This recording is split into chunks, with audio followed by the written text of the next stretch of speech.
Gala.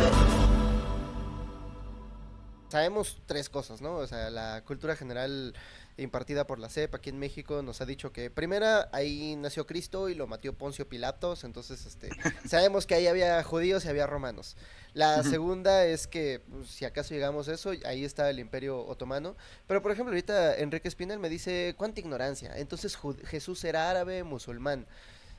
No, eso es Jesús, después. de hecho, para enojarlo más, si es que le enoja, Jesús era cananeo. En los reinos de Judá e Israel son reinos cananeos, que en ese momento, por ejemplo, a ver, la monarquía unida, la de David, Salomón, bla, bla, bla, no hay ninguna prueba histórica de que haya existido. Donde ya hay historicidades en torno a Judá e Israel, ¿ok? Más o menos siglo octavo, siglo noveno antes de nuestra era, hace 2800, 2750 años. El reino del norte, Israel Samaria va a ser destruido por los asirios. 50 años después, el imperio neobabilónico, el de Nabucodonosor II, va a ser destruido también. Posteriormente se van a reconfigurar y van a surgir digamos, un nuevo estado, bueno, dos nuevos estados, Judea, para diferenciarlo de Judá, y Samaria. Van a surgir dos grupos monoteístas, el samaritanismo y el judaísmo, ¿no? Pero esos reinos son de tradición cananea, son cananeos, aunque ya tienen elementos de arameización. Se perdieron las lenguas cananeas y empezaron a hablar otras lenguas semíticas. No solamente Judá e Israel, porque había otros reinos cananeos, Edom, Amón, etcétera, etcétera, ¿no? Y los itureos, los idumeos, etcétera, etcétera. Entonces, Judá e Israel son reinos cananeos que no diferían mucho de lo que se hablaba un poco más al norte. En el actual Líbano y en el actual Siria, los fenicios también son cananeos. El nombre de Fenicia es un nombre griego. Son parientes, simplemente algunos son monoteístas y otros son politeístas, pero incluso los monoteístas hacen retornos constantes al politeísmo, ¿no? Vaya, por eso es la historia de Jezebel y todo esto, ¿no? Entonces, ¿quiénes son estos personajes que hoy se dicen herederos de esos pueblos? Pues pueblos que no tienen nada que ver, por lo menos históricamente, ¿no? ¿Comparten qué? Sí, el judaísmo. Una forma, de hecho, distinta del judaísmo, porque es muy distinto el judaísmo del Segundo Templo al judaísmo rabínico post-destrucción del Segundo Templo. Esos pueblos, ¿quiénes son? Túrquicos, de lenguas romances, eslavos, urálicos, bereberes, pueblos semíticos del sur de la península arábiga, centroasiáticos, iranios y túrquicos, que se convierten en el judaísmo en los últimos 1500 años, frente a una población nativa, que es precisamente herederos y la síntesis de todos los pueblos que han habitado en esa región, y ellos son precisamente los palestinos, o los libaneses o los sirios. Además, creo que valdría la pena ahondar en las diferencias entre la gente que habita un estado-nación y la gente que Ujú. habita un imperio. Sí. Porque ahí suele estar el imperio otomano, donde los pueblos se movían en la dirección en la que quisieran, hacían lo que quisieran, compartían el territorio. Mientras que el modelo europeo de estado-nación es principalmente racista.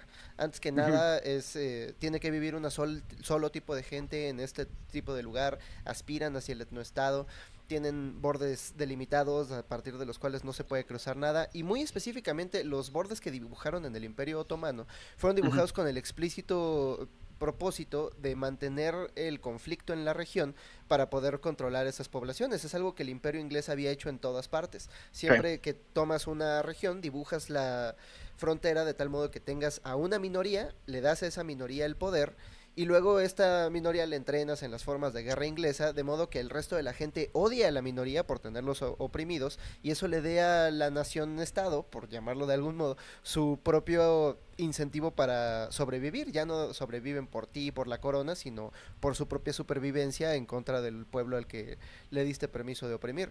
Es lo que le hicieron al Imperio Otomano. Entonces, esta idea de pensar como, no, es que Israel siempre fue un país y el Imperio Romano lo veía como un país conquistado, un etnoestado judío donde solo vivían judíos, es un error. Eso es pensar la historia antigua en términos del Estado-nación contemporáneo, que es una cosa rarísima en la historia de la humanidad. Sí, que creo que el ejemplo más emblemático, bueno, saliendo un poco del contexto palestino-levantino, veas el caso de Ruanda, por ejemplo, ¿no? Lo que hicieron franceses y en el centro de África los belgas en contra de distintos grupos, Hutis contra Hutus, Tutsis contra Hutus, y luego a la postre la venganza de esos grupos, todo amparado también por la violencia de los dos gobiernos, tanto del gobierno de Bruselas como el gobierno de París. No es exactamente el mismo caso. Es que creo que también es muy difícil dejar atrás los paradigmas y todas las ideas de los estados nacionales porque hemos vivido casi 400 años dentro de esa esfera de pensamiento. Antes, como tal, el estado nacional era un concepto extremadamente lejano. Que hubo intentos de hacerlo, sí, pues comenzando con las ciudades-estado, no sé, en el mundo mesopotámico o en el contexto, no sé, tal vez de las polis en el mundo griego, pero más allá de esto era una idea muy lejana, ¿no? Una sola nación, una sola lengua, etcétera, etcétera, ¿no? De hecho, eso es un problema para el mismo proyecto sionista, porque ahí se puede ver la misma naturaleza, digamos, ¿cómo llamarlo? Totalmente europea inorgánica, dado que no, en su mayoría proceden de contextos distintos, de Lituania, de Polonia, de Hungría, de la zona de habla alemana, etcétera. En su mayoría hablan distintas lenguas. Algunos hablan yiddish, algunos hablan polaco, algunos hablan húngaro, otros hablan ruso, algunos griego, algunos turco. Entonces, por eso se tiene que reinventar el cananeo, conocido como hebreo, que a fin de cuentas es cananeo con acento eslavo. Entonces, pues ese es el gran problema, a diferencia de otros proyectos coloniales, ¿no? Porque, por ejemplo, en el caso sudafricano, tenemos el inglés para las colonias británicas o el neerlandés afrikaner para los colonos neerlandeses, ¿no? En Argelia tenemos muy bien definido la población subordinada de habla árabe o de lenguas bereberes, y en el norte la élite colonial francesa hablando francés, ¿no? En eso difieren mucho, por eso se tienen que reinventar, por eso se cambia Mileikowski el apellido, por eso David Grun se convierte en David Ben Gurión, etcétera, etcétera, ¿no? Porque tienen que reinventar su identidad, no solo para cierta unificación de su proyecto colonial, sino también para engañar a las masas que van a solventar este proyecto en Occidente. Ya ven, somos semitas, pero teníamos este pasado olvidado, pero luego hemos redescubierto, ¿no? Y 20 años antes tenías a Jabotinsky diciendo que los judíos orientales no tenían nada que ver con los europeos porque eran turbas de gente en harapos gritadora, tal cual, no estoy citando específicamente, textualmente, pero algo parecido, ¿no? Fíjate que estoy leyendo este libro de Daniel Chirot que se llama Why Not Kill Them All? ¿Por qué no matarlos a todos? La lógica y la prevención del genocidio. Y plantea algunas como condiciones de posibilidad para que suceda un genocidio.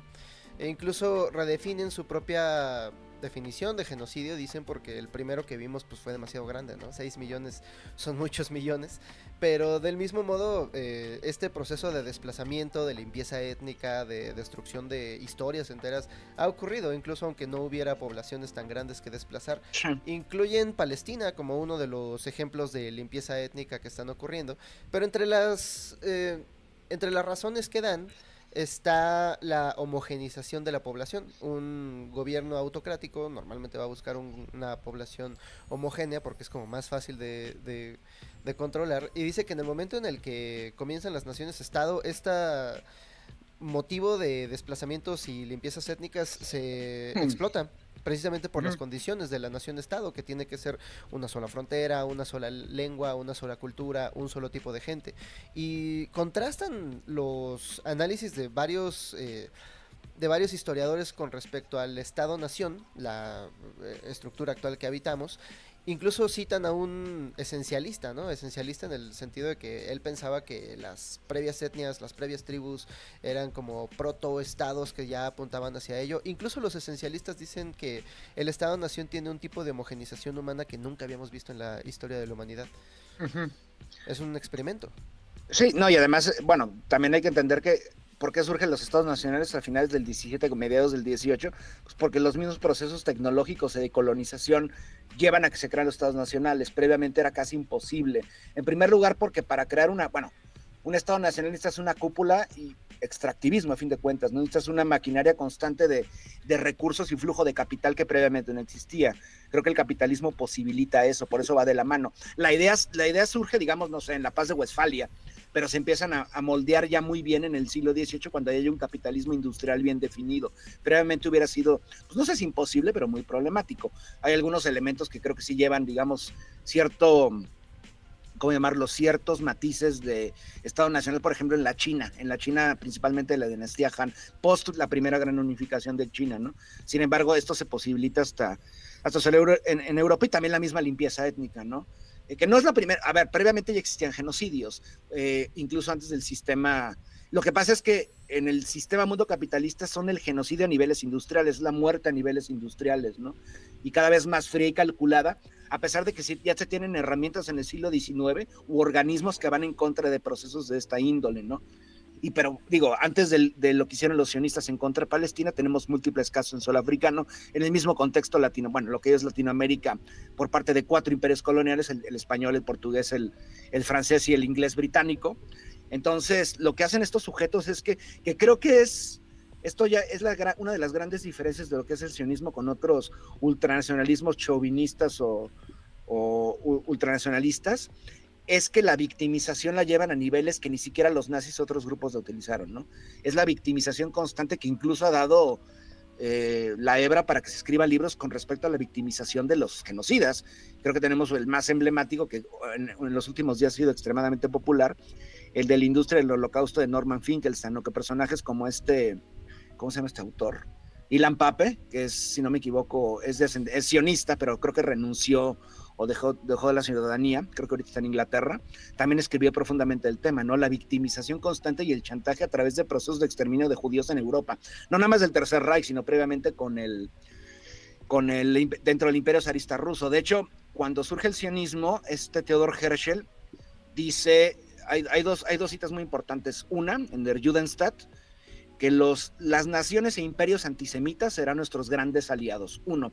Y en segundo lugar, utilizaremos la persecución, no estoy citando textualmente, utilizaremos la persecución histórica contra los judíos en suelo europeo para crear nuestro Estado, tal cual, ¿no? O sea, este mecanismo, y esto es previo a lo que hicieron los nazis durante el Tercer Reich, ¿no? Eso tiene 40, 50 años antes.